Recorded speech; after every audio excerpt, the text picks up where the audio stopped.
Twongeye kubasuhuza abakunzi ba Paradizo TV, aho dukomeza dushimira urukundo mukomeje kutwereka mukurikirana ibiganiro byacu tugenda tubagezaho umunsi ku munsi. Rero uyu munsi tugiye muri kakanya kahariwe ubuzima, aho iyo udafite ubuzima bwiza ubuzima ntibushobora kukuryohera. Rero tugiye kurebera hamwe indwara ya trichomonas, dusobanukirwe ibyayo byose.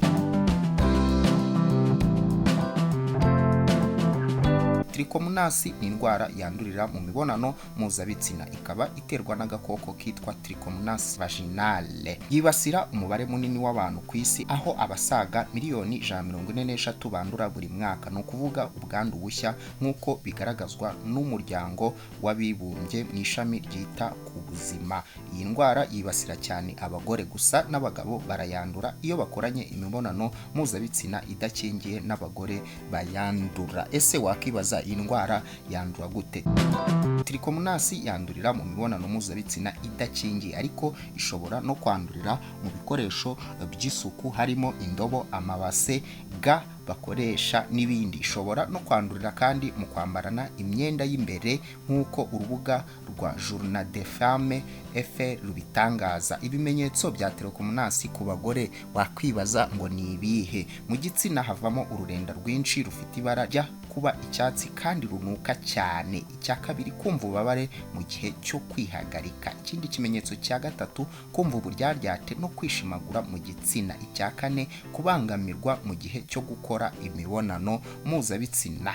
Icya gatanu, kumva ububabare bwinshi mu kiziba cy'inda. Aho ni ibimenyetso byo ku bagore. Ese ibimenyetso bya Trichomonas ku bagabo ni ibihe? Icya mbere, guhisha no kumva ububabare ku mutwe w'igitsina. Icya kabiri, guhisha no kumva ububabare ku dusabo tw'inanga. Icya gatatu, kumva ububabare mu gihe cyo kwihagarika no kuzana ururenda kuri bamwe. Ibyo bimenyetso akenshi birijyana hagati y'iminsi 5 na 28 ku bagore, ariko iyo bigiye ukibwira ko indwara yikijije utarigeze uyivura neza, uba wikururira ibyago bikurikira. Ese ibyo byago wikururira ni ibihe? Ku mugore utwite, ingobyi y'umwana ishobora gufunguka bityo agakuramo inda. Iyo umwana avutse ayivukanye, aba afite ibyago byo kutageza imyaka 5 mu gihe atavuwe. Umugore ufite iyi ndwara ahorana udusebe mu gitsina, bityo kwandura agakoko gatera sida bikoroha. Iyi ndwara ya Trichomonas ese bigenda gute kugira ngo umenye ko uyirwaye? Iyi ndwara ipimirwa kwa muganga, aho bapima inkari muri microscope cyangwa se bagapima ururenda bakuye mu gitsina imbere ku bagore.